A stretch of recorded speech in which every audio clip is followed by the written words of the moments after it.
Wow. Hello. Hi, Hello, Susie. Oh, hi, Teresa. I can hear you. Hi, Jane. Oh, can you not see a blue sky behind you? Can you see me now? Yes. Yes, that's great. Yes. Happy New Year. Happy New Year to you too. Thank you. Jane. Oh Oh my goodness. a ghostly hand. Yes. This one. It's not good yet. No, yeah. I'm just going to get rid of. Choose virtual background. Okay. Yeah. And no put none. That's fascinating. It is. Voila. Lovely, lovely. So then how do I get rid of this? I just go and shut that down. Then. Yeah.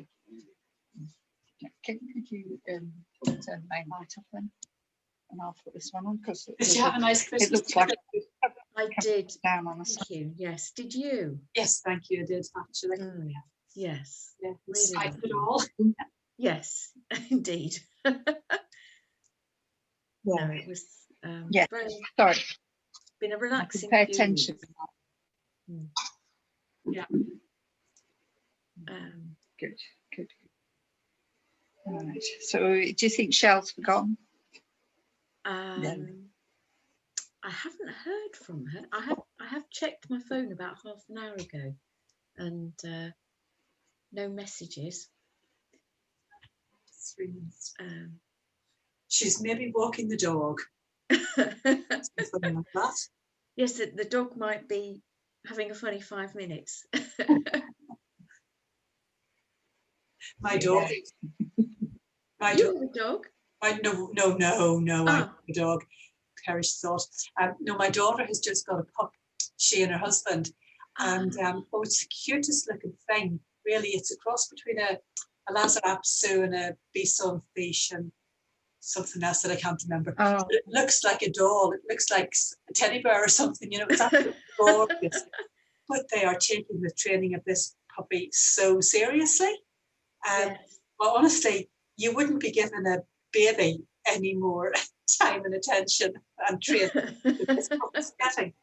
But anyway, it's very cute, and they seem to be very taken with it. Hello, Shell. Are you joining us? Oh, that's all right then. Okay, Church. See you in a sec. Bye. She's just finding a pen. Oh. Shelley. And all of those breeds, I think, are very teddy bear-like, aren't they? They are. Yes, they are. Yeah. So I can imagine it's very cute. Yeah, it is. Yeah. It is. But they're so conscientious with this training. So hopefully it'll stand them in good stead if we ever decide to have a human version of it. We had a rescue dog both times, but the second one was 8 months old rather than being a puppy. And after a while after having him, I read a book that was sort of the equivalent of The Horse Whisperer, but about dogs. And this lady says that you have to run your house as though you are the alpha dogs, bitch and dog of a pack. Oh. And so you must always eat before the dog. You must always go through a door before the dog. So that you establish your place as leader. Right. Because otherwise the dog will assume it is the alpha dog. Right. Bitch, and it can feel quite stressed also because it's quite a big part to play. Right. But also... are you on the right link, Shell? Are you on your one-to-one link? Because we're...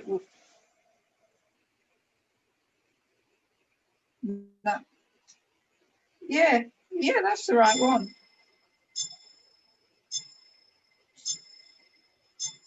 Shall I drop another link? Because we clicked that, the same one. Susie says, shall she send you another link through? Yes, please. Yep, let's do that. Okay. Yep. We're on the case, Shell. Bye.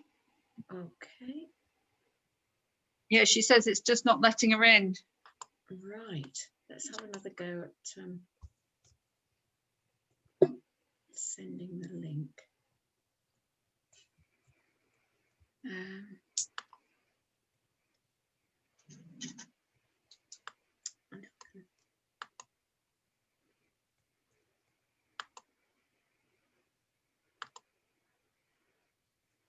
Now, whether it will let me pick up the link while I'm actually in this one, I think it will. Yes, it looks like it will. Very clever. It's a bit beyond me, I tell you.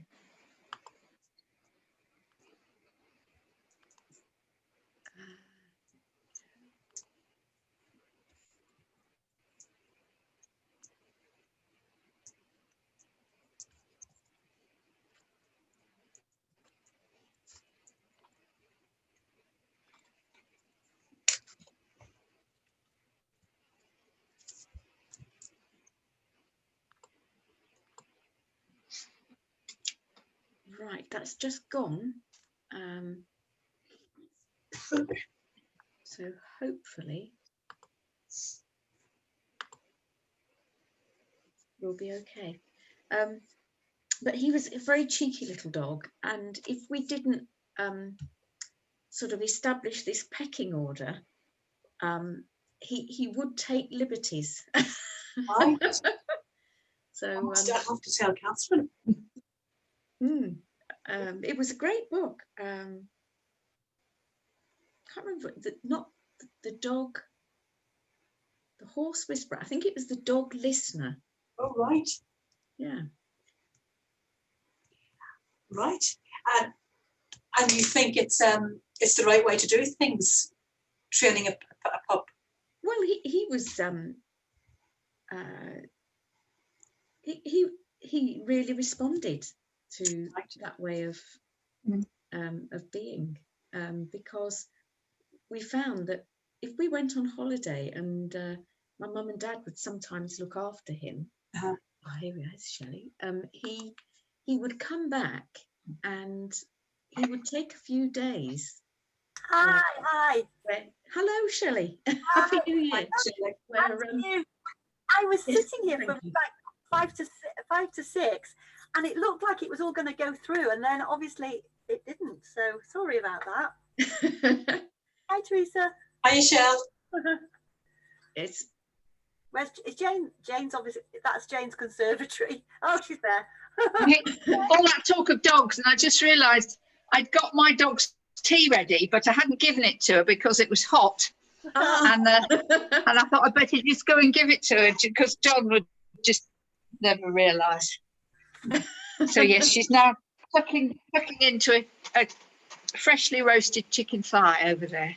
Oh, very grateful. Chopped up, obviously. Well, my rescue Romanian, I've got a leased BMW car, so you know what that means. It's got to be pristine.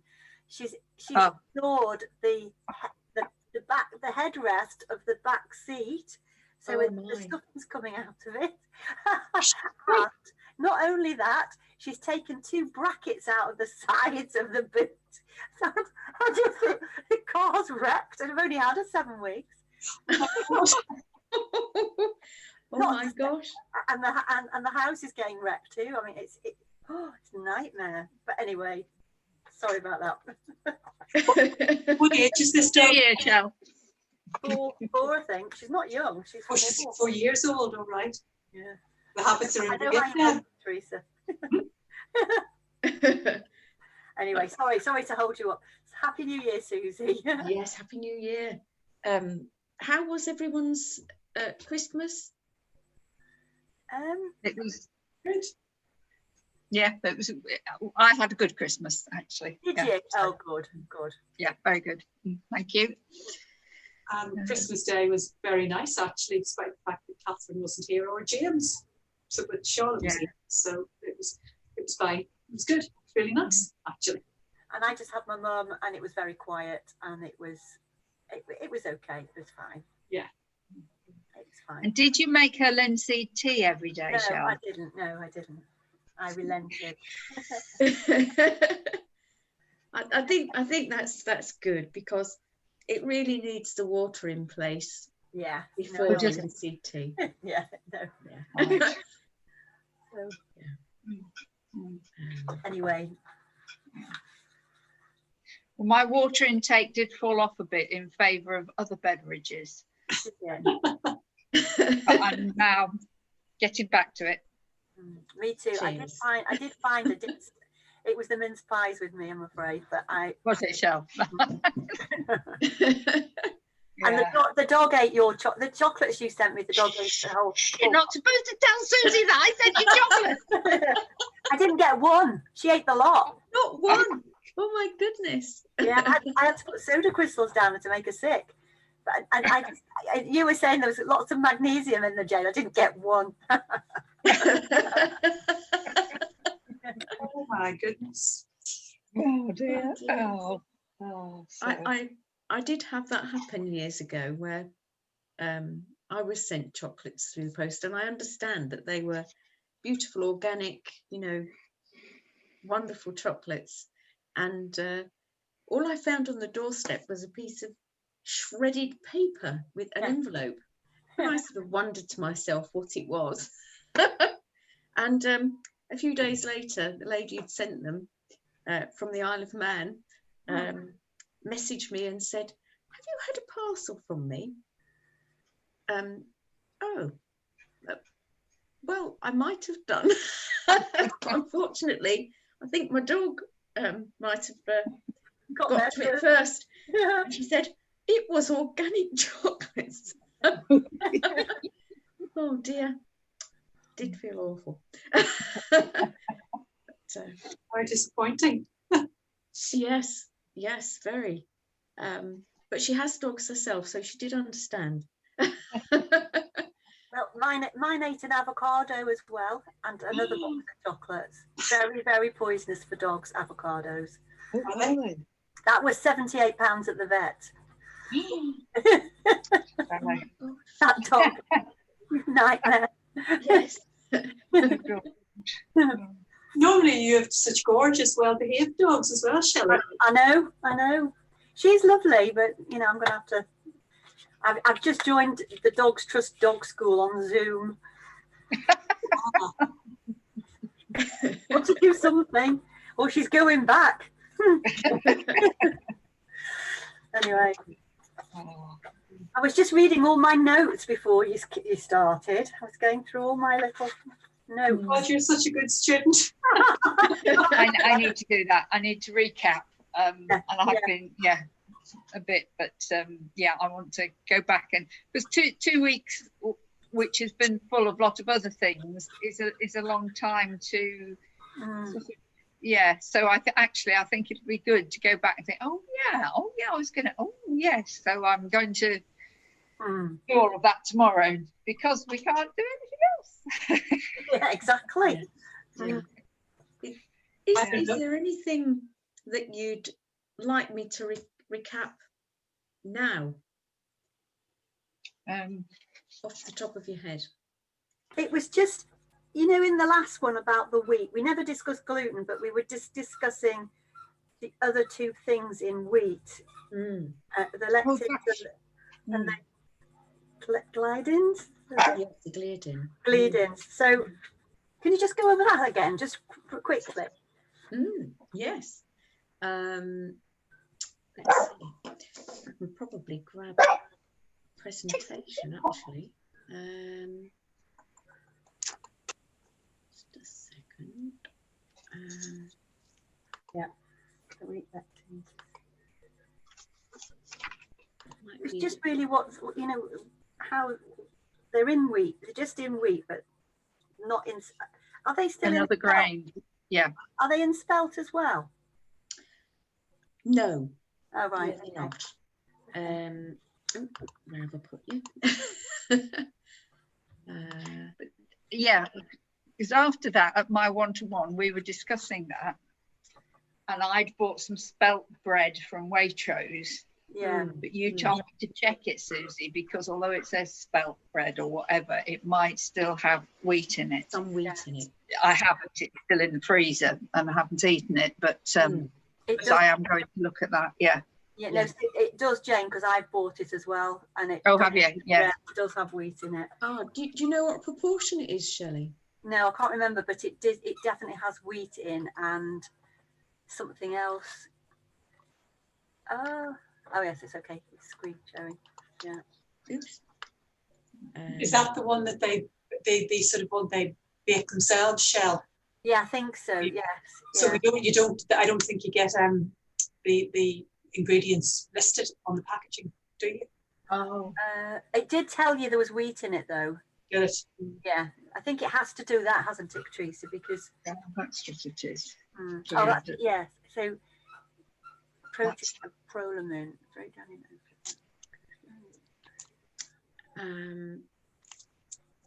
Yes. So thinking about it's the fact that with the modern wheats like durum wheat, they've spliced in the gliadin molecule Right. or protein, and so we are eating a genetically modified, or if we choose to eat it, we're eating a genetically modified product. And the unfortunate thing is the way that it behaves once it's in the body, so that particularly with the brain, it stimulates the appetite because it triggers our opiate receptors. And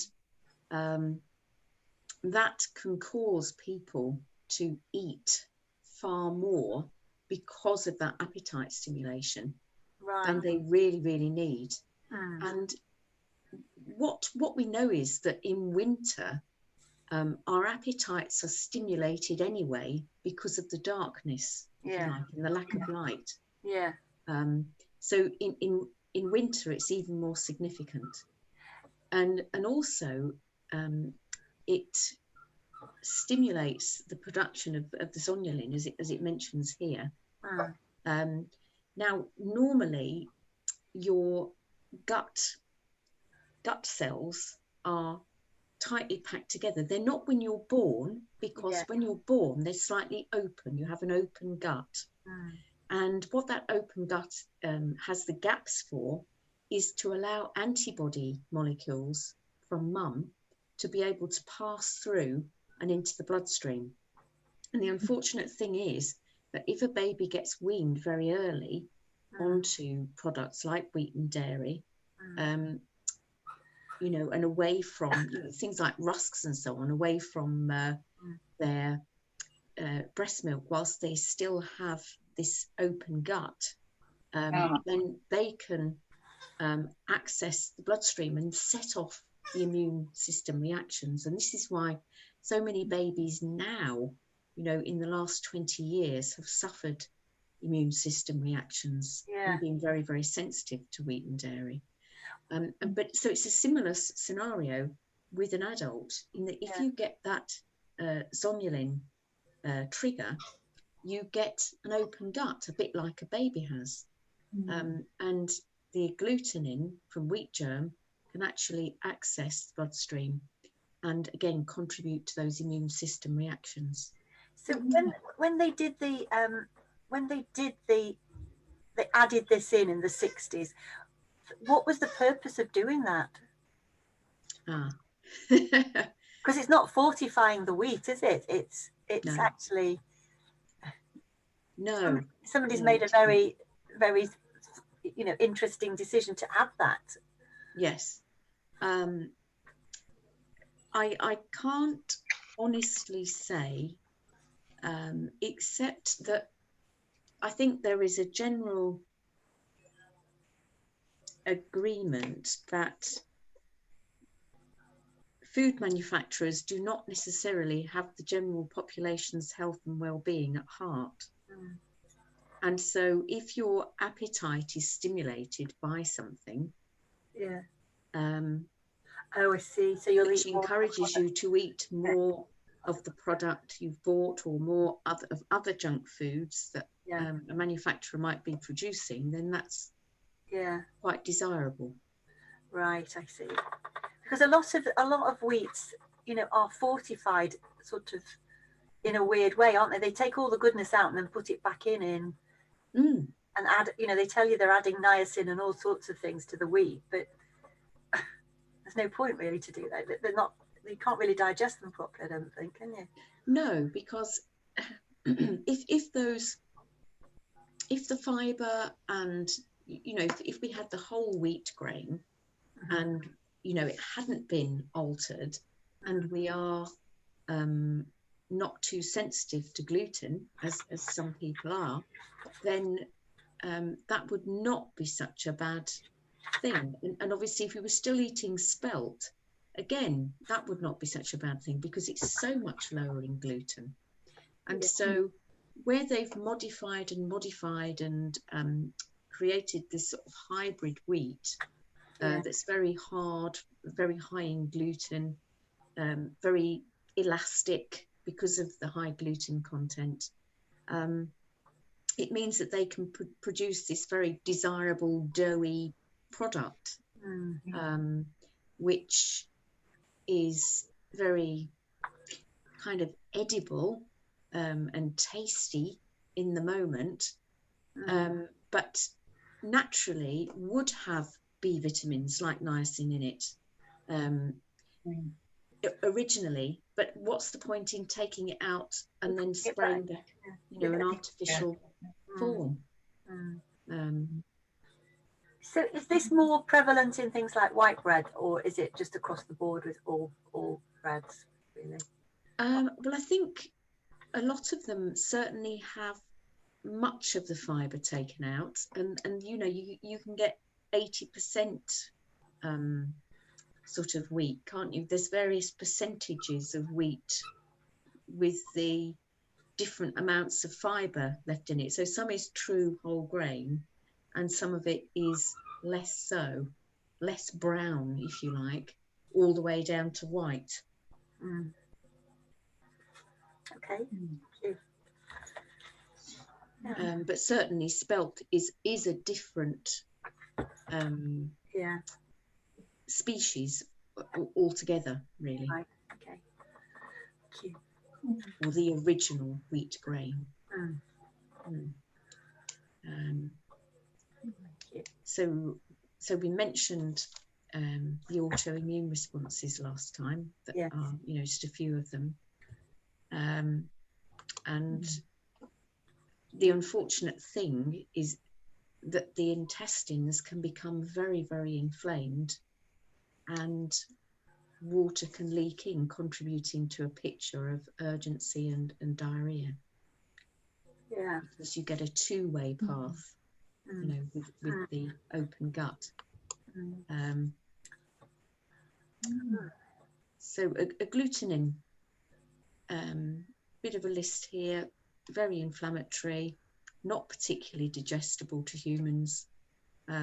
They know that it can damage the gut in lab animals, and seems to have a particular effect on some of the joints, the skin, the eyes, the thyroid, the airways, the sinuses, contributing to conditions like I've listed here.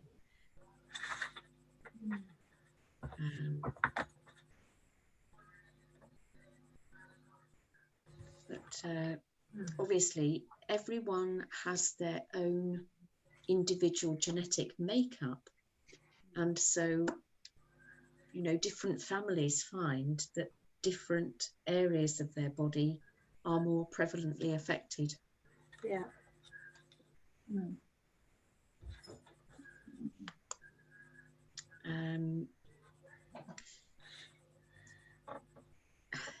Now, wheat lectins, again, as it says, are impervious to digestion. It's not a good story. They destroy good gut flora. Your bad bacteria flourish, and wind cramps and malabsorption can follow all of that. So yeah, it's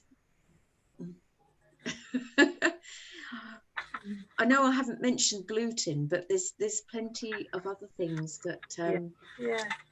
are going on with wheat. It really is one of the most inflammatory foods that exists. And there is, you know, one of the main reasons is partly because we have interfered with it so much in the last, well, since the 70s. And it's really a very different food than what it was. And the way that we handle it, so 2,000 years ago, the Essenes used to sprout spelt grain and let it sprout for a couple of days, and then you'd get the little green shoots on the wheat grain, and then they would grind that into a pulpy, doughy mass, and bake that. And they really do, the sprouted wheat breads are very malt loaf textured and coloured. They're quite dark and chewy, very pleasant, very nice to eat.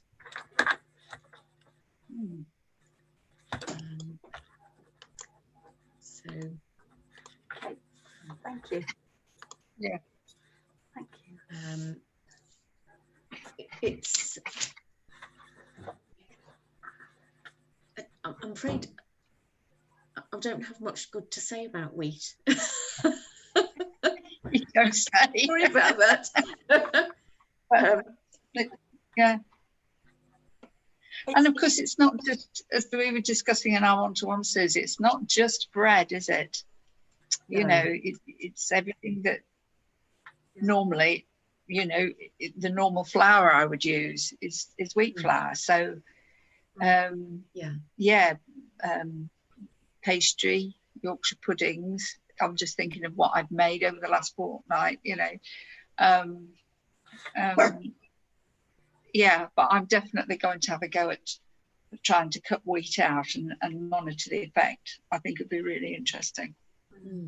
It's a tricky thing because I think also it is so prevalent. And one of the other difficult things, which I will mention in passing, is that now that we have so many, and this is a real, probably a bit of a curveball, because you're thinking, gosh, where's that come from? But it's looking at the electromagnetic frequencies that are now prevalent in our environment, because they have had an enormous effect on our ability to manage carbohydrates and digest them, particularly because they impact our blood sugar. And so I'll just give you an example, and I apologise if I've given it before, I don't think I have, but if you pop a mobile phone in a beehive, have I said this before? Oh, yes. Yes, you have, yes. It's quite within 10 minutes, it no longer has the ability to digest sugar, fats and protein in the same way, but particularly sugars. And we are surrounded by, you know, Wi-Fi, mobile phone radiation. We've now got 5G satellites going up weekly, about 60 of them, as far as I'm aware. And all of that has an enormous effect on our metabolism. And since 1995, when mobile phone technology was introduced and Wi-Fi commenced, the rates of diabetes in the Western world particularly, but you know, anywhere else that has this technology ongoing, have accelerated massively. And yet the diet has not changed so radically, especially in, you know, for some people, yes, it definitely has, but there are some people who are still eating the same things that they used to eat and find that they cannot eat them because they can no longer metabolize them in the same way. Mm.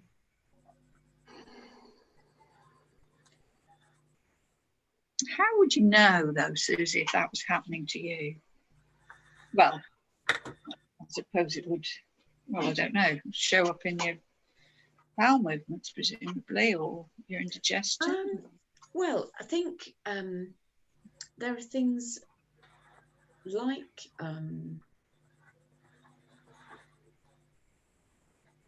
energy is one of the first places, really, because if you can no longer digest carbohydrates with the same efficiency, then you're going to notice that your sugar metabolism is affected. And so one thing might be perhaps sweating in the night, or waking in the night and sweating.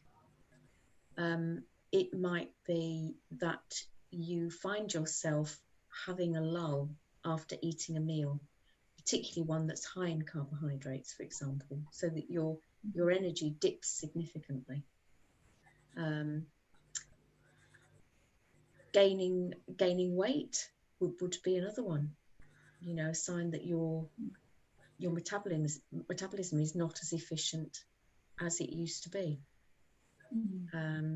And you know, we could put all of those things down to aging.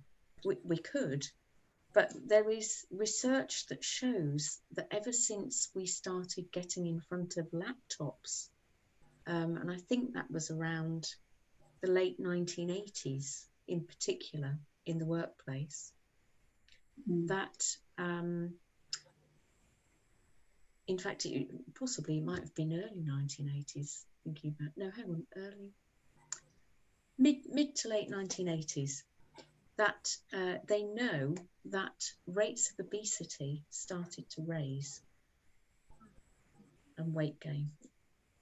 And that is because, you know, when you're sat in front of a laptop, you are exposed very directly to those electromagnetic frequencies because you're so close to it.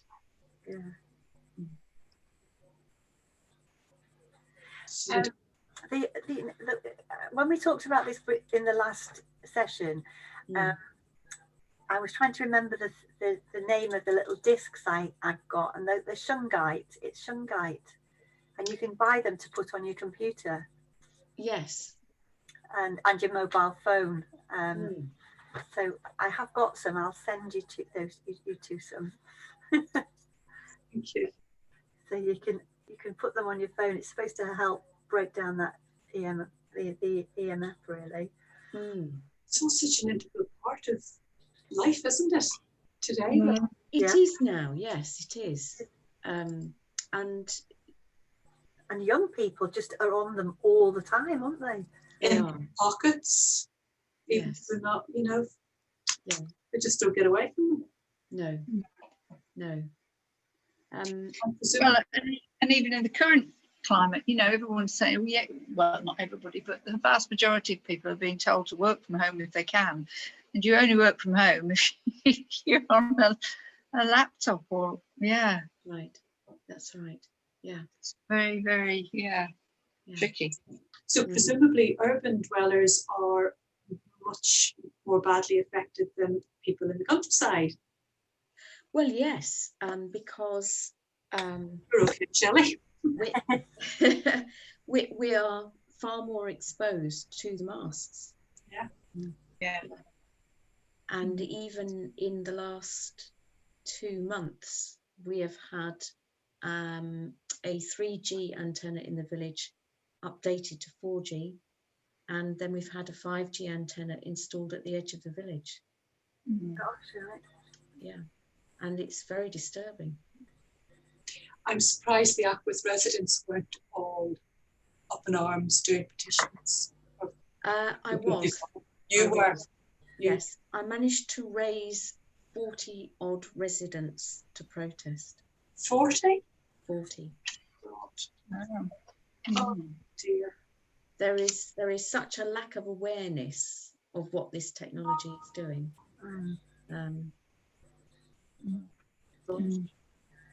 Quite insidious, and it's not acknowledged. So what might be interesting, if you're interested, because obviously this isn't quite the topic for this evening, maybe to do a bonus session on the electromagnetic frequencies at some point. So we can, that would be good. And keep that separate. Because as you can probably tell, it's a bit of a bugbear of mine. Yeah. But I'm thinking of, and you must be as well, Jim, our kids, okay, so they've been exposed to it for quite a number of years, but their children are going to be exposed to it from the womb. Yeah, that's right. Absolutely. Yeah. Right. Yes. and they, 1-year-olds have got their own laptops now, haven't they? They stick a laptop next to a baby to shut it up. Yeah. Oh wow, right. Oh my goodness. Well, what the research on that has shown that early exposure in the womb and then in early childhood to the frequencies does contribute to obesity in children. So they can tell from in the research study, they looked at the Gauss, I think it is, exposure of a large group of children, some of whom had high exposure and some who had lower, and were able to measure. It doesn't actually affect me yet, but hopefully it will in the future. when some of them are pregnant. But do you do this sort of thing for pregnant mums or would-be parents, to talk about like that and diet and for the mother and children? Funnily enough, one of the courses I used to run was on baby weaning, and I've also spoken about pregnancy preparation, preconception and breastfeeding and weaning. So yes, I have done. I will get them all to make a note of your details. You're pressuring them though, Teresa. Not yet, I wouldn't want it. Yes. Well, my daughter actually blames me for her. Well, not blames me because she doesn't have any regrets whatsoever, but she unexpectedly fell pregnant just after she'd been away on a juice detox with me. And she said, "It was the juice detox that did it, Mum." You made me so wrong. You definitely need to give her a few lectures, Susie.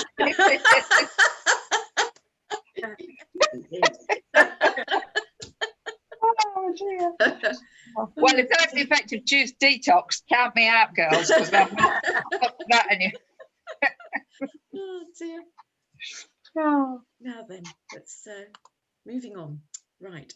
Otherwise, there we go.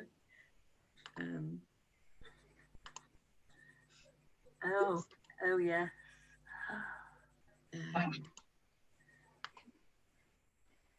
So it's another look at reducing inflammation in the body, because it's inflammation that basically is the beginning of disease, and it's what we want to avoid.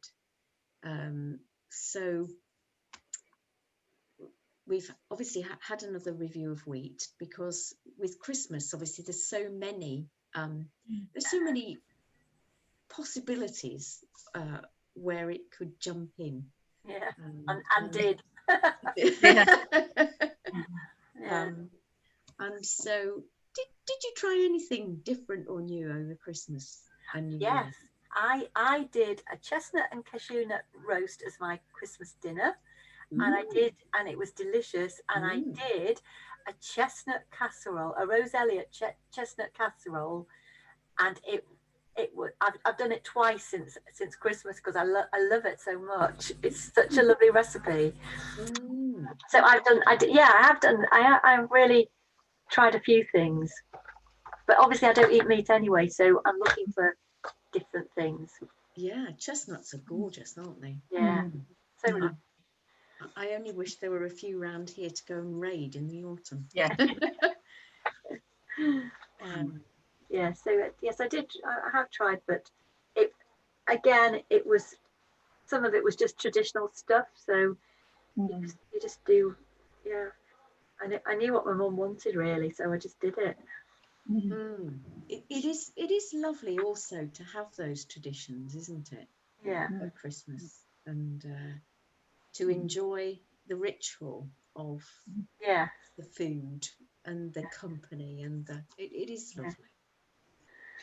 I did a lentil shepherd's pie for a day before Christmas, a couple of days before Christmas, because I thought we were going to be eating more than enough meat. And I have done it once before, and that is really tasty. So it's just pui lentils instead of mincemeat, and it went down a storm, so that was good. Good. And after Christmas, people were saying, because I had people staying for a while illegally, that we're a bit, we've had enough meat. We're a bit meated out, Mum. I think we'll have a veggie meal tonight, which is quite welcome for us, because we still eat meat, but a lot less than we used to.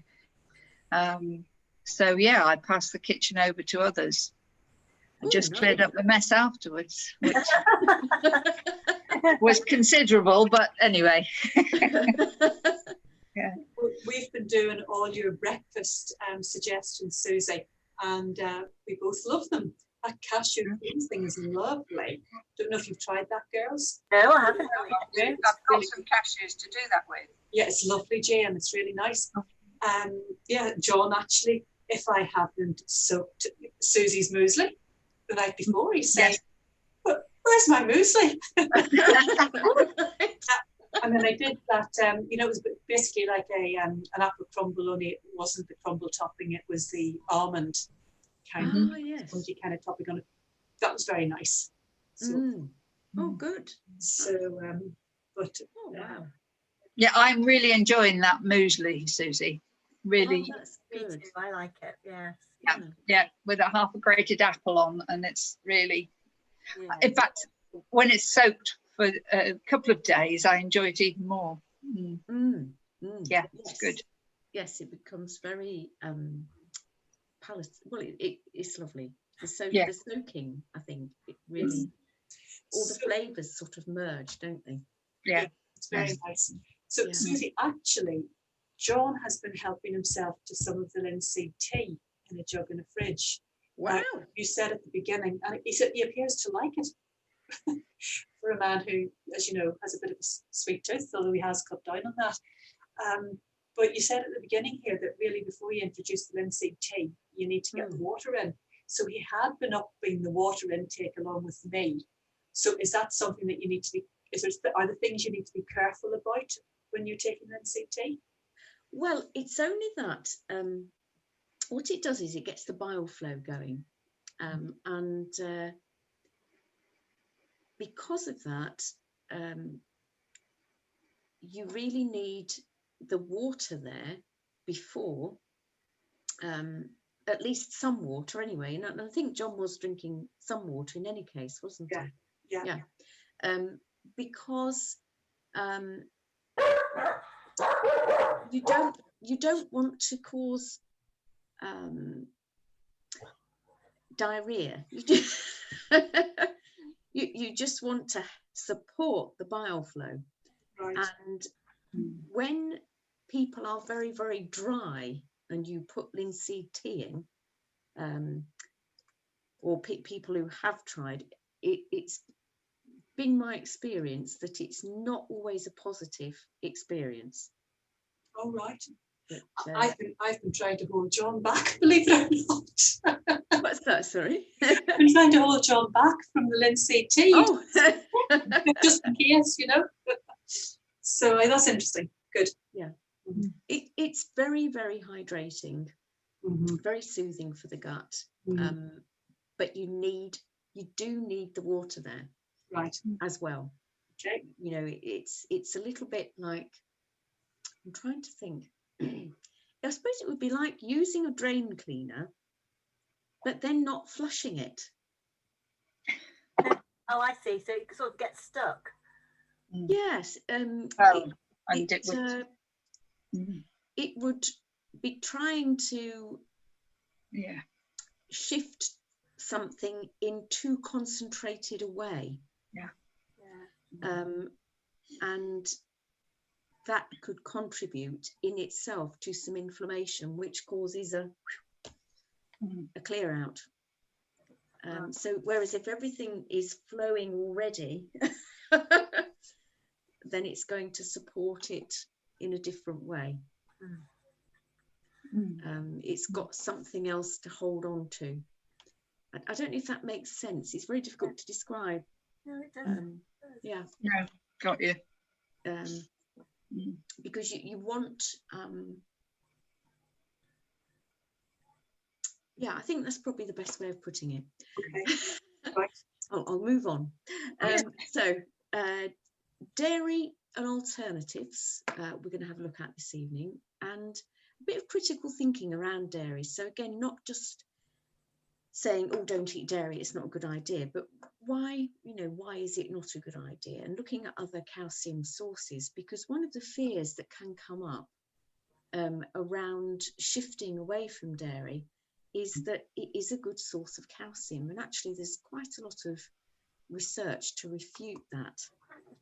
And so if we look at a dairy free diet and question whether it's healthy, the Milk Marketing Board and the medical profession would probably have us believe that we need the dairy because we need it for the calcium in our bones. And there is, again, as I said, a huge amount of information out there that possibly points to that just being an advertising ploy, and also a misguided set of advice. And so dairy doesn't include eggs, but it does include everything that is made from milk itself. And one of the reasons that there are many reasons, why we need calcium. It's one of our main electrolyte minerals, along with magnesium, potassium, and sodium, one of the big four. And obviously, crucially, about 90% of it is on our skeleton, and another good percentage in our teeth.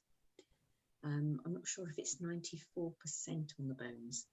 And then also we use it in tiny amounts in the body, in the blood, because we use it for clotting, and we also use it to maintain our blood sugar and keep it steady.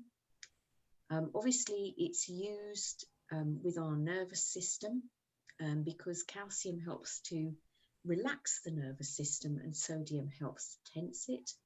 And so it's part of that flow of nerve system transmission. We also use it crucially in the heart to tense the heart muscle, where magnesium relaxes it, and also in the rhythm of the heart, along with magnesium, potassium, and sodium. So it's very, very heavily used in the body, but a lot of it is and should be on the bone.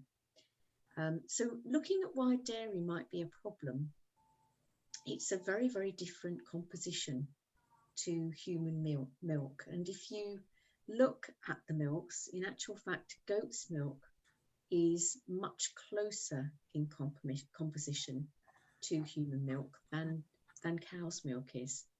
And you know, one of the reasons, what I'd like you to think about for a moment is that a cow or bull will grow to adulthood in a year to 2 years, whereas a human being takes several years, you know, about 18 years. And because of that, the protein content in dairy milk is much higher than it is in human milk. And that is what they found contributes to obesity in babies, in that the formula milk manufacturers probably when I was teaching the baby weaning, so it must have been before 2010, had managed to fund research. I very much doubt in this country, because I don't think an ethics committee would have allowed it, but in probably a third world country, they managed to get away with it, where they gave a group of babies formula milk that was high in protein and, you know, as normal, the normal protein level of dairy milk. And they gave another group of babies formula milk that had lowered protein levels in it. And they found that the lowered protein, which was akin to breast milk levels, enabled a baby, you know, an infant population that did not become obese. So they altered milk formulas from that point. Worldwide? Sorry? They altered the milk protein, the milk formulas worldwide after that? Yes, they did. Yeah, right. Yeah. And it's also high in saturated fats, whereas infant breast milk has a good ratio of, or a higher ratio of essential fatty acids. They help with the baby's brain development, which is absolutely crucial between the ages of 0 to 2, huge window of brain development. And so the casein protein in milk is not easy for humans to digest from dairy milk. And the lactose sugars in dairy can also be problematic. And certainly, you know, after the age of 2, we're certainly not producing the enzymes that would support digestion of those either. So dairy for humans can be mucus forming.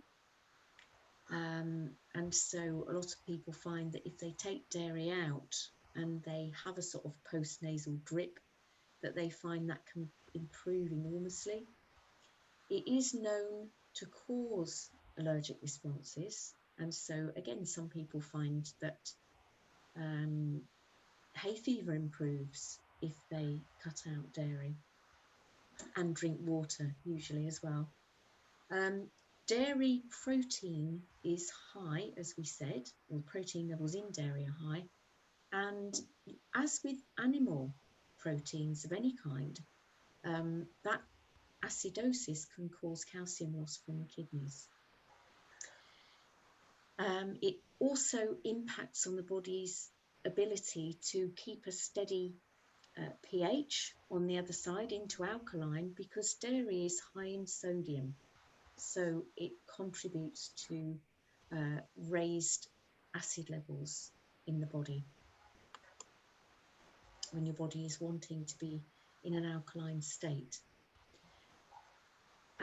With calcium, it's also thinking about the kind of calcium that there is available to be absorbed in dairy, because it's not a particularly well absorbed form of calcium for humans. And this sodium in dairy will tend to contribute to misplaced calcium and bone losses. And what we really need to do is focus on getting forms of calcium that are going to contribute to increasing bone gain, and stop calcium misplacement by decreasing sodium, because there's often a myth that one of the problems that we have is that we think we're not getting enough calcium from food, whereas there are other things that we eat and drink that cause calcium loss. And so I've sort of put them up pictorially here, but I've got a little list on the next slide for you. So animal proteins, as we were just saying, cause calcium loss from the kidneys. Salt, because it's high in sodium, sodium and calcium can misplace each other in the body. But if there's high salt intake, and particularly processed salt intake in things like hard cheeses, biscuits, cakes, breads, sausages, bacons, hams, any processed foods, any takeaways, any meals out, all of those things are high in processed salt, which is largely all that's left. The only mineral that's left in it is sodium, and that displaces our calcium off the bone and out through the kidneys. Caffeine and refined sugar, because they both have an impact on our sugar metabolism, also cause calcium and magnesium loss from the kidneys. And we don't just need calcium from our bones, we also need magnesium for good bone structure and a few other minerals as well. So bones are not just about calcium, you know, things like boron as well. And silica. So alcohol can also cause calcium loss from the kidneys. Nicotine from cigarettes, because it interferes again with our sugar metabolism.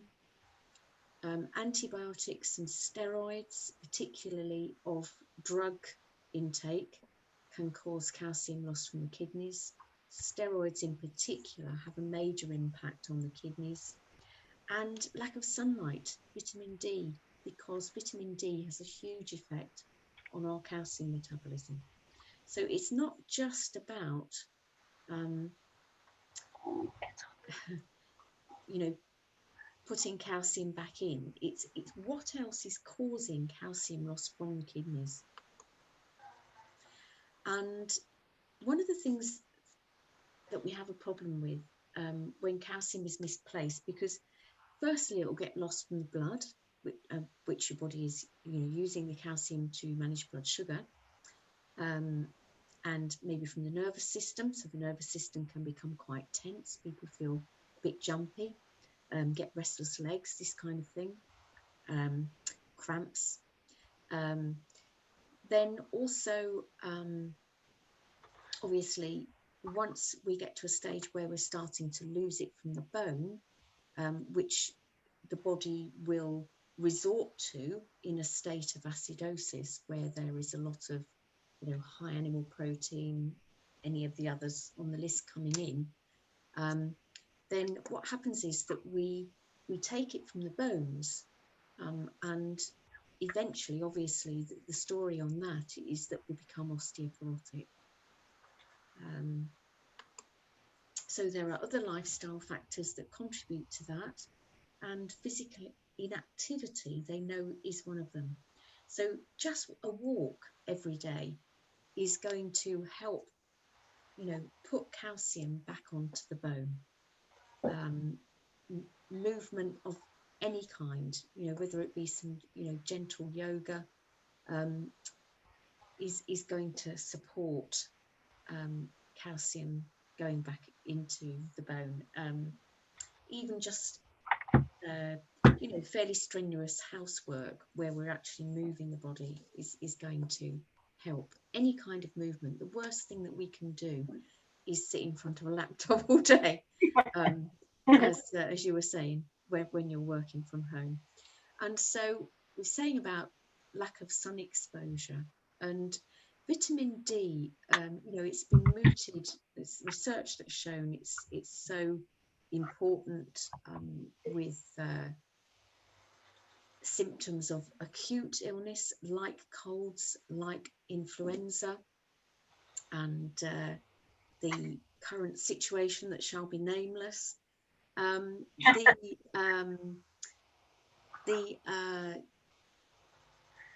It's shown in research to support not just osteoporosis, but also or against osteoporosis. You know, things like cancer, arthritis. That sun exposure is so important to us, and to get, you know, as much exposure as we can from March to September, so that we get good stores in for the winter. How long can you store it for then, Susie? Ooh, that is a really good question. Now, if we get a good summer, then our levels should be fairly decent through the winter. But I mean, they do talk about these lifeguards on the beaches. What's that program that used to be on about lifeguards? You know, the soap sort of program in America. Baywatch, that's it. Apparently, lifeguards in that situation have the most incredible vitamin D levels. But obviously, if you're working full time and you spend that time indoors, then it's going to be difficult. I must admit, it's a bit like asking me how long is a piece of string, Shelley, because it depends what levels you're starting with first of all. But yeah, I mean, there's so much research now, isn't there, on levels of vitamin D in people that are really ill with this you know, virus. Yes. And they're relating it to the BMI as well. If you're being, yes, that's right. And yes. It's really it's so obvious that so many people are vitamin D deficient anyway, and most of the people seriously ill are vitamin D deficient. But surely the whole population's vitamin D deficient, aren't we? Well, I don't know. What's your opinion of supplements, Susie? Of supplements? Yes, it's a really good one. I think they have shown that where the vitamin D is taken with K3, that people get a good level of response in immunity with it. But I've got to confess that I'm personally a little bit erratic with vitamin D supplementation. We do have it in the house. My husband takes it religiously every single day. But as the nutritionist in the house, I can be a bit erratic with it. And I think it's partly because my diet is generally much cleaner, if you like, than his is. So I perhaps tend to be a little bit, I feel like the diet is the most important place to start before supplementation, if that makes sense. Yeah, surely, yes. And so I'm a little bit, I think you're probably so disciplined in the way you eat, and I think most of us probably are like a bit like a famine or a feast. You know, we don't probably, we're trying to be better, but I think that's half the problem. We're not eating, not sustaining it. Yeah. We can have good and bad days, can't we? I bet Susie's diet's amazing. Well, you know, over Christmas I probably had, I don't know, a half a dozen days where I had a gluten-free mince pie, and because Andy had made them, and I did have Christmas pudding on Christmas Day and the day after. But they are a treat. They are a treat for that time period, and they are all homemade as well. and we know exactly what's gone in them, but they're still,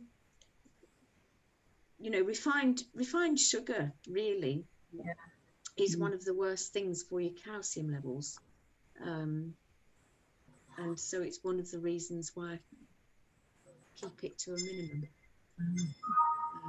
But it's yes, I think, what do I think about vitamin D supplementation? It's a long way around, isn't it? It's I think it's useful, and particularly in circumstances like the winter, because unfortunately in winter there is no way that we get enough sunshine here to top up. They know that. There is no measurable effect, even on with a day like today, which has been absolutely glorious, and yesterday was quite nice too.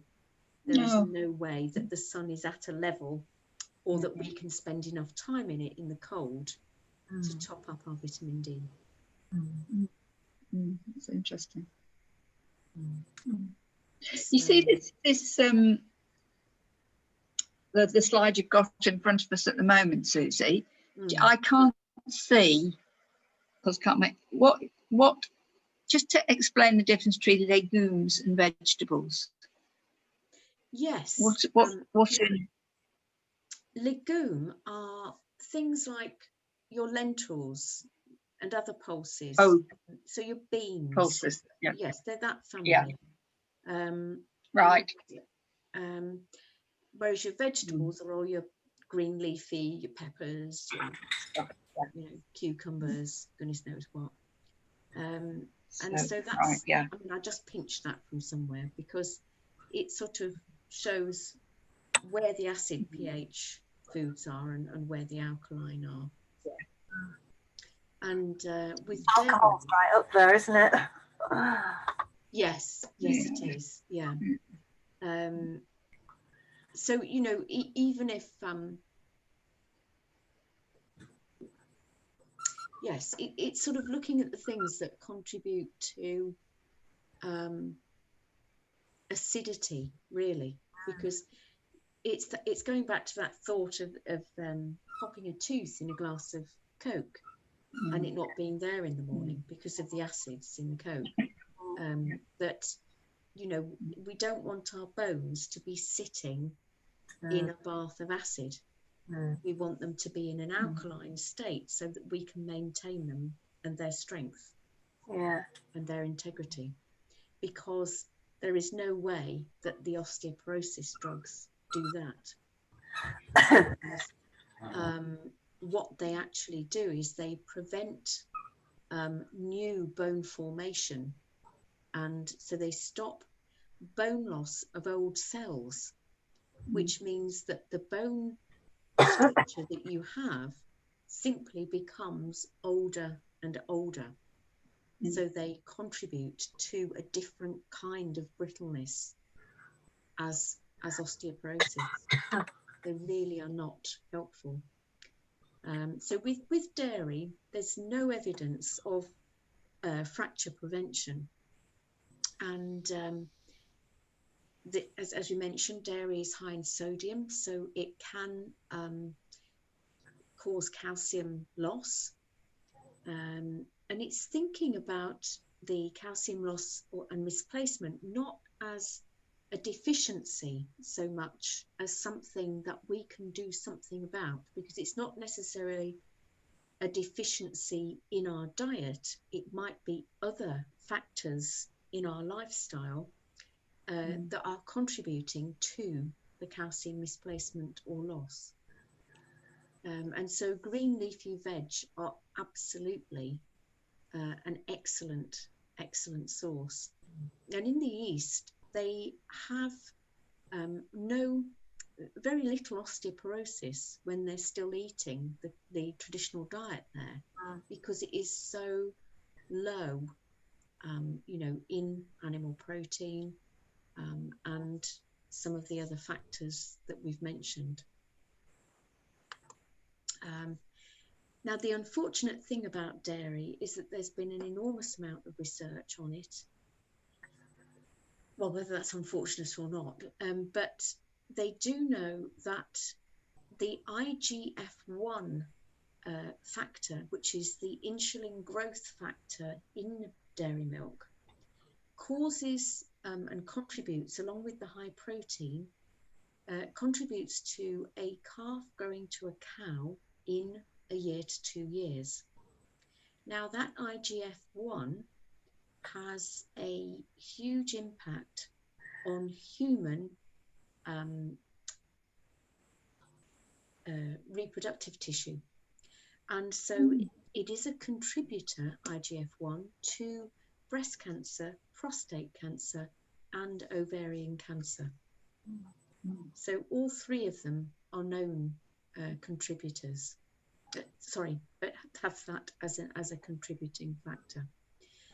And also the high calcium levels in dairy interrupt vitamin D conversion to its active form.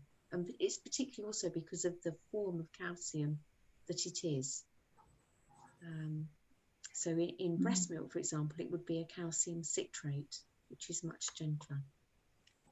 Also, milk tends to neutralize our stomach acid, which makes it difficult to digest. The protein digestion of milk is difficult, so it can contribute to mucus forming in the gut, and also mucus forming in the respiratory system. Now, I tend to find that wheat causes more phlegm and inflammation in the gut, and dairy contributes to respiratory inflammation. So people tend to get, phlegmy lungs, nasal phlegm, and all the symptoms that can go along with that.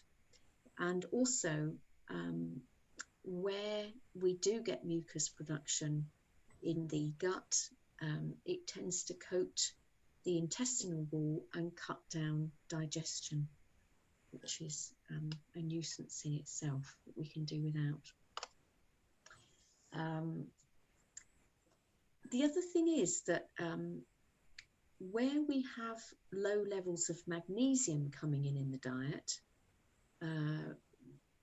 this also can create a problem where you've got, for example, high calcium coming in dairy, but you've got low levels of magnesium.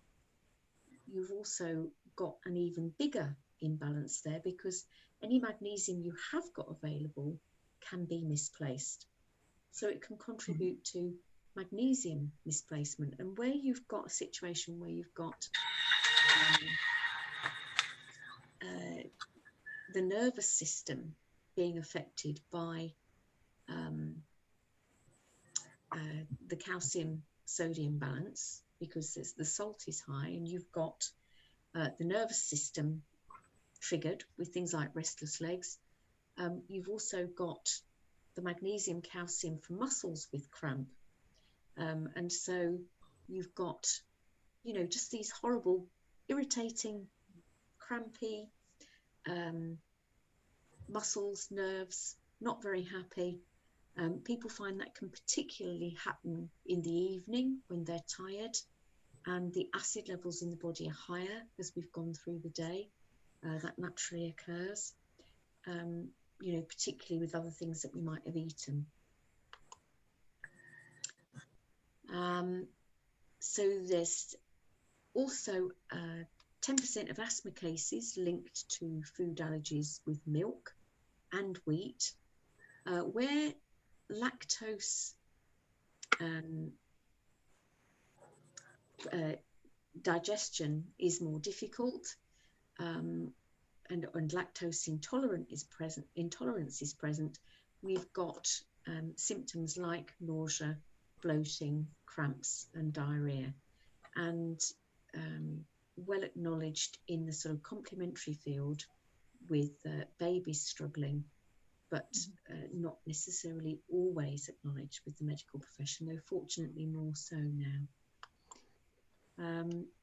There's also a situation where where dairy milk has come in early in human infants, they found that in some infants it can cause an autoimmune reaction, which destroys the insulin producing cells in the pancreas and can contribute to early development of type 1 diabetes in children.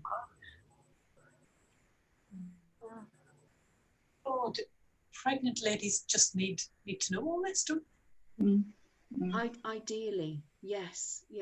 I mean, breastfeeding in that first 6 months to a year is so ideal, because it just provides the baby with the essential fats it needs. You know, if we can get those into mum, and help prevent pregnancy amnesia and postnatal depression as well.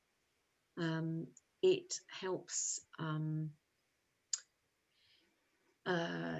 with a situation where there isn't that too early weaning, which can bring in those inflammatory foods that upset the gut. But you know, it's also the kind of support that mums are getting, you know, about this get back to work, and Absolutely. you know, there's so many factors now that interrupt that process.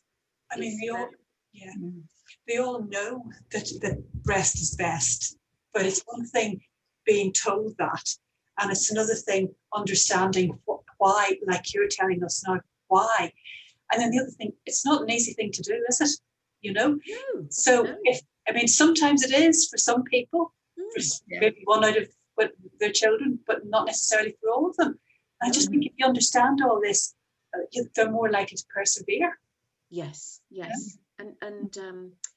And you know, there is breastfeeding support out there, but people really have to look for it. My daughter has done the breastfeed counsellor training, because she's fed her little one, and she wanted, you know, she had support from that organisation, and she wanted to give back, so she did their training. And it's just that people have to find it, and you know, if you don't find it, then you aren't necessarily going to have that support available.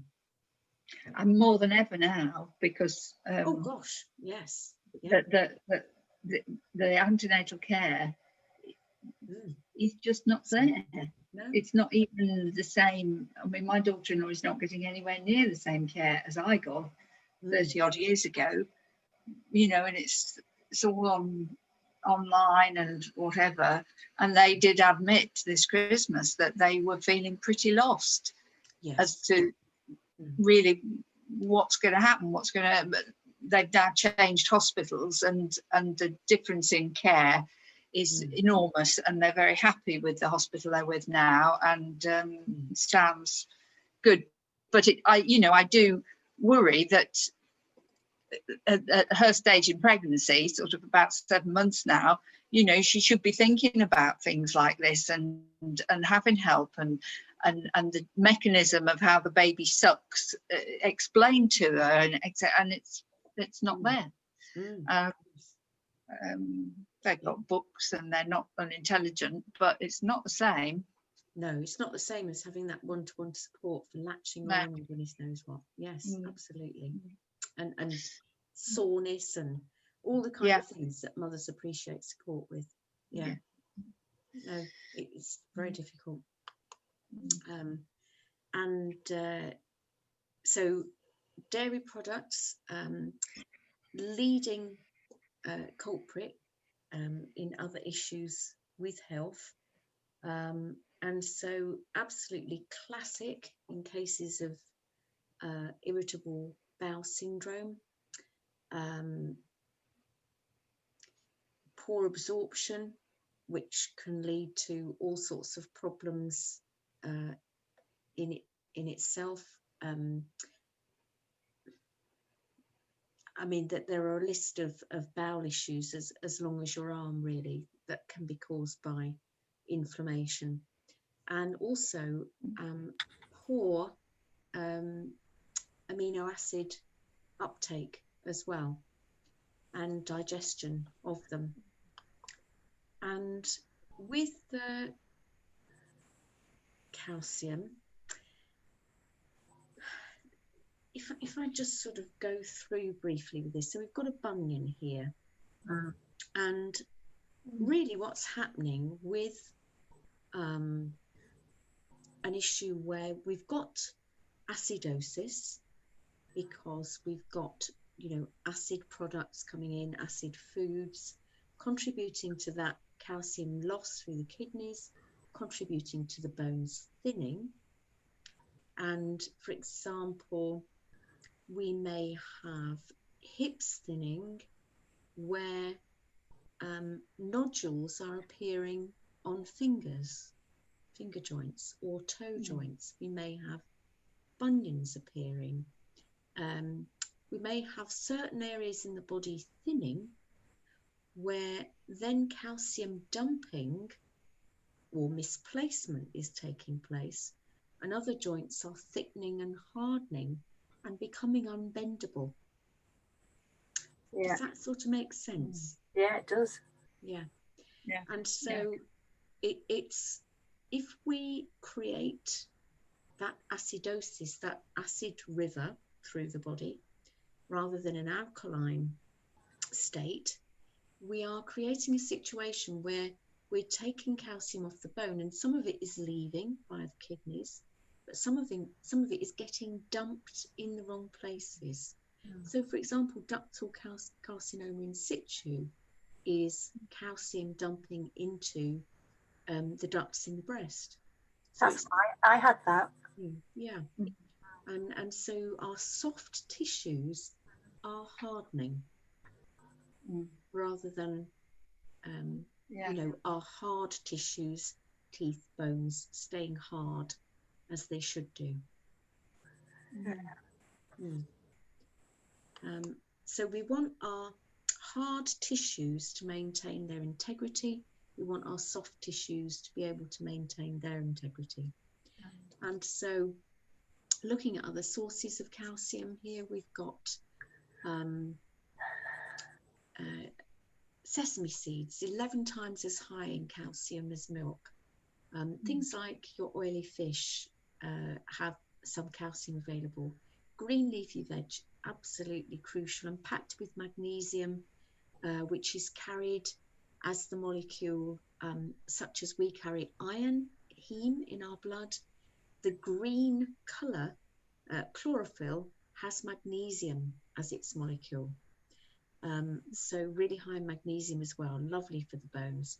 Things like tahini, you know, even if you take a teaspoon a day on something, if it's your salad, a teaspoon to a dessert spoon, stir it into your breakfast, your porridge or something. Legumes can have quite a nice amount of calcium. Chickpeas, butter beans, seaweed is a lovely source of many, many minerals coming in all together. Things like bone stocks, such as your chicken stock or your fish stock. Molasses has a little bit of calcium. So if you're going to sweeten with anything, and I can't remember, did I send a fruit cake recipe to somebody? No. Well, No. I've got a recipe that molasses in it. You talked about it, yeah. I talked about it. Sorry if I didn't do it. I do have an easy boiled fruit cake that has just molasses in it. Oh. A sweetening, just literally a tablespoon. Sorry, no, that's that my ginger cake. Yeah, no, I think I can't quite remember now. One of the two, and literally just a tablespoon of molasses, which is a very small amount of sweetening. And which flour have you used for that then?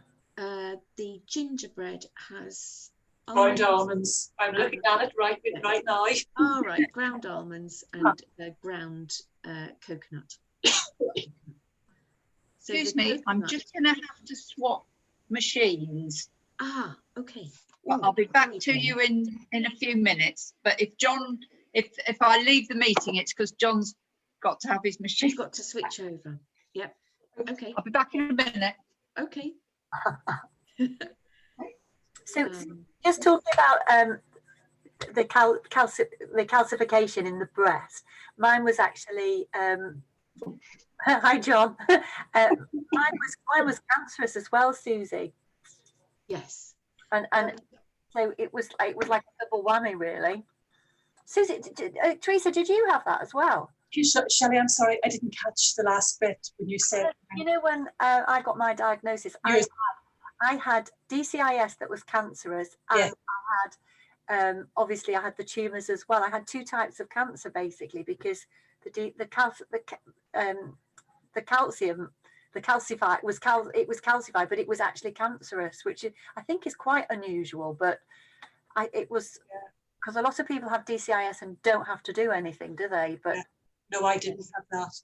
I didn't have the DCIS. And you can see it on the scan. It's like, it looks like little sugars. It looks like, you know, little white marks all over the breast.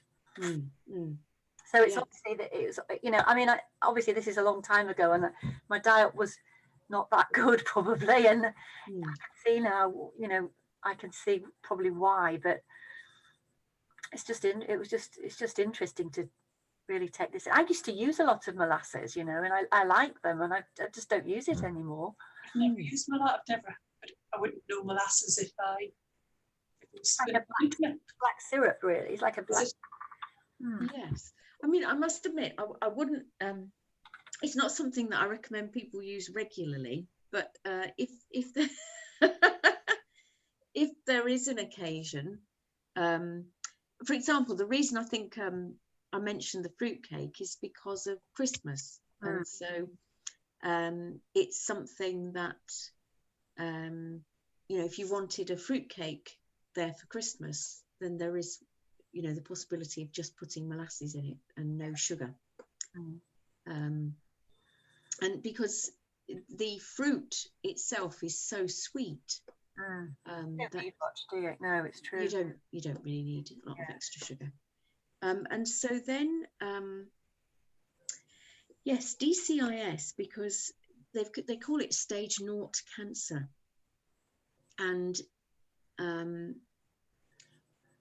there was quite a furore. I know that Rosa and Phil Hughes. Do you know them, Shelley? No, don't. No. Oh, they're involved in the thermography, and they did a lot of research on DIS because it was found that it in itself is not actually a cancer. Yes, that's right. But a lot of women found themselves in a position where they had received a mastectomy for a stage 0 cancer that actually would probably never evolve into a cancer. But I was told specifically mine was cancerous. Yes, that is interesting. And oh, sorry, Jane's here. Well, we can talk about it tomorrow, but it was when you mentioned it, and I just thought, well, that, you know, that's, I definitely had that plus tumours. Yes, definitely. Yes, I mean, with there being other tumours there, then obviously they would have been caused by something different. So it could have been, sometimes it's high estrogens, isn't it? It was hormone. Yeah.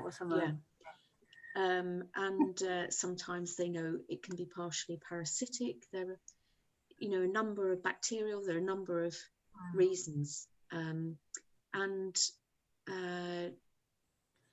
it's obviously if that scenario is there as well, then they are going to suggest other treatment.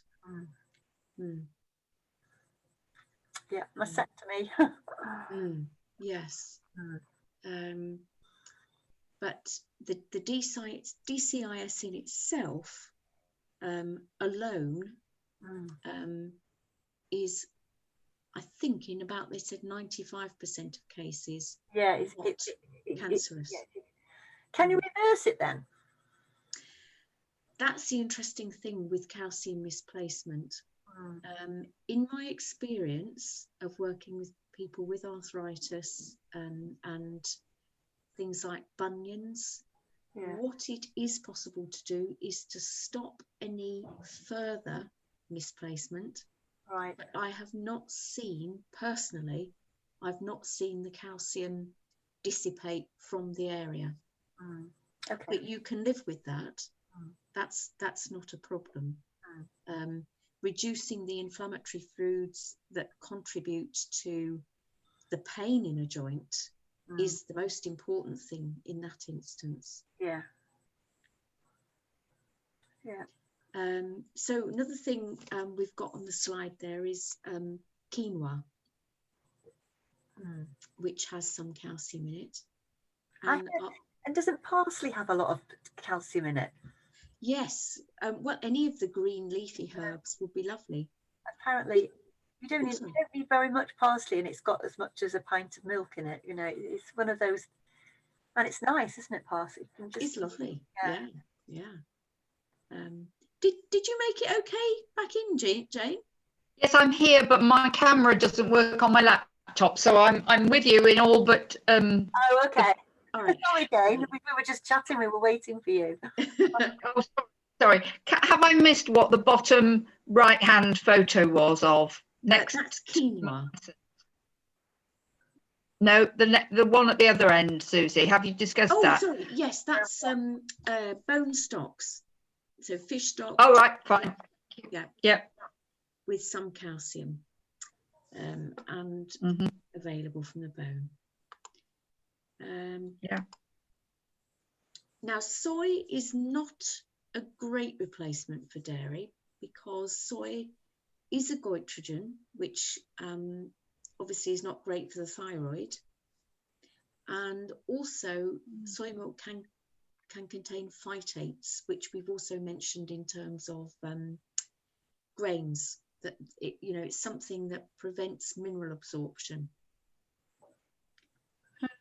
So not marvelous. Oat milk, interestingly, oats are also a goitrogen. Oh, I really like oat milk. Sorry, you really like oat milk? Yeah, it's one of those things where if you're not eating or drinking vast quantities of something, and also there's also a huge jury about whether goitrogens actually do cause thyroid malfunction anyway, because you would have to be eating more than just one of them in large quantities every day. So, for example, I think a lot of the cruciferous family, such as broccoli and so on, are slightly goitrogenic. But I would certainly not say to you, don't eat them.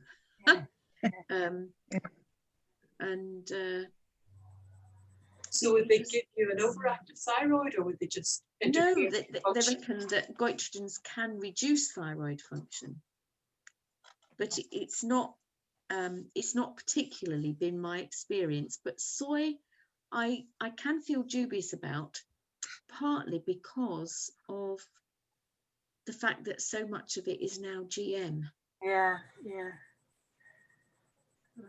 And the fact that apparently it is better for you if it's fermented. So things that were traditionally fermented, like, a good soy sauce in the form of something like a tamarai or a shoyu, or what do they call it, tempeh, those kind of products. And when tofu and soy milk are made in Japan, they are, there are artisans there that make them fresh daily, that people come and buy. There's so much more integrity in the way that it's made. Rice milk, I really tend not to recommend because it's again a source of carbohydrates that is very, very sweetened usually, and very sweet in itself, and certainly not right for babies to be drinking. nut milk. Dear, I do apologise, pinch that photo. Cashews, almonds. Most nuts have a bit of calcium in them. Almonds are a very nice source, and almond milk is very pleasant. Yeah. To use, and Yeah. as is cashew as well. I see you can get hazelnut milk now, can't you? You can, and yes, again, that's another lovely one. Yeah, Yeah. very nice taste. It's finding them without any flipping sugar in, and it's actually very easy to make your own nut milk. So we've probably talked about that already, possibly, where if you soak almonds overnight, even if it's only an ounce, give them a bit of a rinse tap in a sieve, and then you can use them with some, say, half a pint of fresh water and some blueberries and the almonds. You can make your own almond milk blueberry smoothie. So you make the almond milk, and if you wanted to, you could make the almond milk and you could sieve some of the almond flesh out, but you might as well just eat it, really.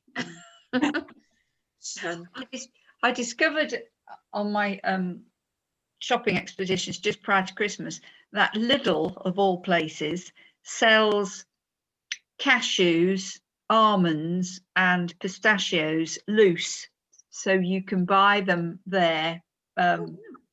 Using your little shovel to fill your bag or whatever, which I thought was, I was quite impressed with that. Crikey.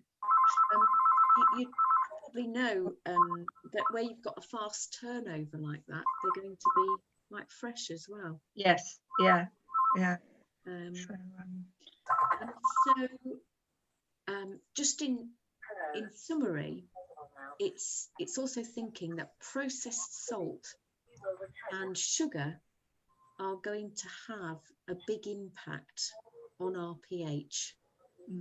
And ideally, your cells, your tissues, your blood all prefer to be in an alkaline pH. And the blood very specifically at about 7.365, apparently. And so when you think about if we're losing calcium acutely, if we're misplacing it acutely into the wrong place in the body, that there's other things that are going to come up. Tooth decay is going to be more prevalent. Obesity from poorly managed blood sugar, with that inability to keep our digestive juices at the right pH, things like heartburn and gastric issues, and yeast infections can be more common as well, because we've got an acid environment. You've got an environment where fungal activity can thrive. If you get things like athlete's foot, is that what you're talking about there? Athlete's foot, yes. That's the kind of fungal activity. Yeah. So athlete's foot, ringworm, thrush, anywhere in the body really, or thrush, vaginal thrush. What else? They're the main ones, aren't they? Sometimes people get things with their fingernails, don't they? Yes, under the fingernails, under the toenails as well. Can't remember the name of it. No. And thinking about it from a cellular point of view, where you have your cells in an acid state where sodium levels are high, then that cell is basically in a toxic state. It'll be less able to resist disease because it's so inflamed and uncomfortable and misplacing its calcium. Or misplacing calcium and drawing it in to help try and balance the sodium, because calcium is an alkaline buffer. And so where we have chronic calcium misplacement, we have issues coming up like thyroid. In Crete, they have 80% of the women, the female population, with thyroid issues, and 50% of the male population with thyroid issues. And when you think about the high sodium intake with things like feta, with things like olives, very high sodium intake, and also I think the mineral balance in the soil is tricky on the island of Crete, contributing to that cretinism picture. And they, they know that where we're misplacing calcium because of high sodium, it's exhausting for the thyroid and the parathyroid, because it's your parathyroid that will be requested to take calcium off the bone to put back in the blood, where your blood calcium levels have dropped, and you can no longer manage your blood sugar, because the blood is the first place that the cells will draw calcium from if they're feeling acidic. And so if you've lost the calcium from the blood, you've then got to take it from the bone. Yeah. So parathyroid is taking off the bone with parathormone, and your thyroid then has to try and get it back on the bone, producing calcitonin. And so you've got a huge amount of work there for the thyroid then, if your calcium levels are being misplaced and excreted. You're creating more work for the thyroid, which is also managing your metabolism. Yeah. Gallstones is a collection of misplaced calcium bound up with excess cholesterol, or cholesterol that is trying to leave. Kidney stones are oxalic acid, high oxalic acid, which contributes to the calcium binding up again as well with oxalic acid. The arthritis we've already mentioned, where you've got loss from some bones, but then you've perhaps got it calcifying on other small joints, creating a lack of movement. Heart issues and strokes are where you get the calcium binding up with cholesterol in the arteries, and we get our heart infarctions, we get our strokes because the arteries are narrowing. Diabetes because of the blood sugar issues, cancer because our soft tissues are hardening, and osteoporosis. So all good news. yes, all good news. A lot of what do you call them, chronic conditions contributed to by that processed salt calcium displacement story. Yeah. It's huge, really huge. And so thinking about food, alternatives to dairy, for example, we could look at nut milks, oat milks, and it's nice to use a variety. Cashew nut cream, which I think I've sent the recipe out to use as a sort of yogurt instead. I don't know if I've sent out cashew nut pate, so if I haven't, I will do that. And the broths as well can be a lovely source of calcium. What do you feel about coconut milk, Susie? Kind of mixed, because coconut, great in moderation, but it is tropical. And so, when you think about the cold climate that we live in, lots of coconut is going to be quite dampening, as the Chinese would say. You don't want a lot of damp in the body, because you've got a lot of damp in the body.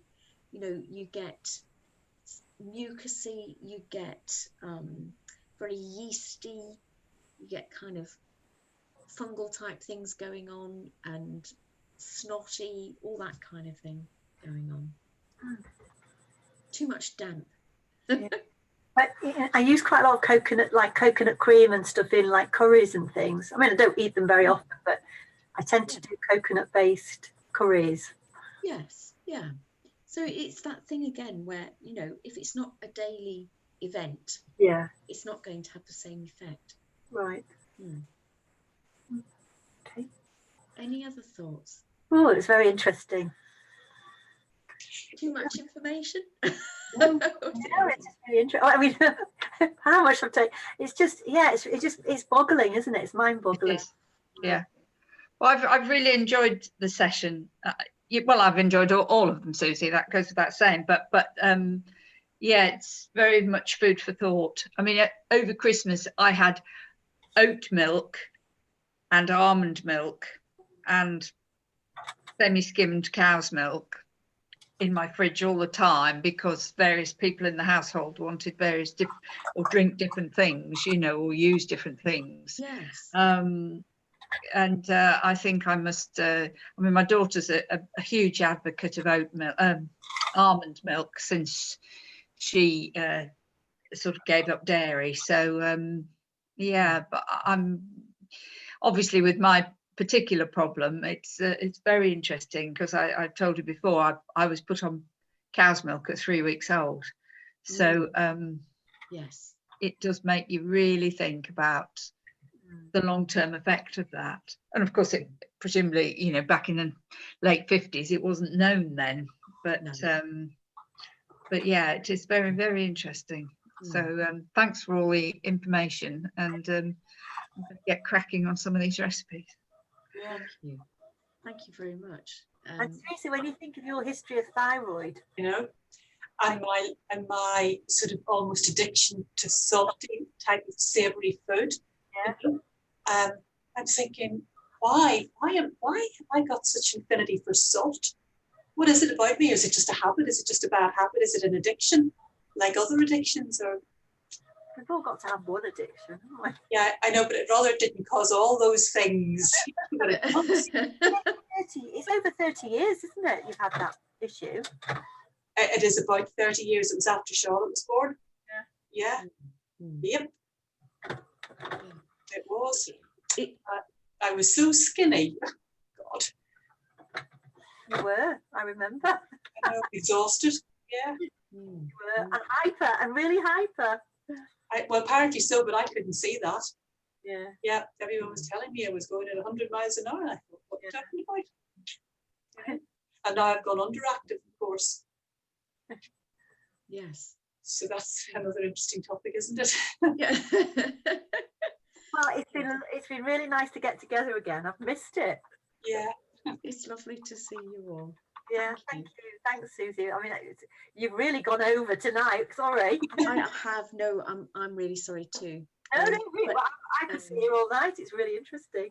But you know, not seeing you for 3 weeks really. Yeah. It was nice to catch up. It was really nice to get back to drinking the water again after Christmas. I've really realised I need it. You know, it's just being back on, you know, sort of getting back into your own routine. And I am really consciously, I know this cup is 600 ml. So I know what I'm drinking now. So I'm aware of it. That's grand.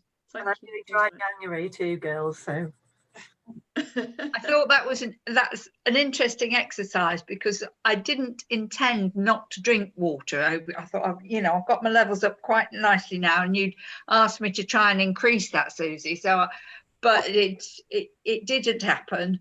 I'm still drinking more than I used to before we started this journey. But obviously, these last few days, I've managed to get my rates up a bit more, and you can tell the difference. Yeah. You can't you? But yeah, you can tell the difference. It's quite you know, it makes me kick myself. It's so simple. Why haven't I done it and sustained it years ago? Well, Christmas is a distracting time. It is. It's a very bad influence. but so lovely, you know, to get together, isn't it, with your family? It is. Yeah. You'll have to start thinking about a juice detox for us when we finish this. Lockdown. Well, I will look forward to seeing you over the next couple of days. Yeah. Okay. And so if there's any questions that you want to ask about yourselves in relation to this evening, please do, you know, make a list. Yeah. Okay. Thank you, Susie. Thank you very much. See you tomorrow. Very much. Thank you. Look after you. See you Friday. Bye. Yeah. Thank you. Bye. Bye. Bye night.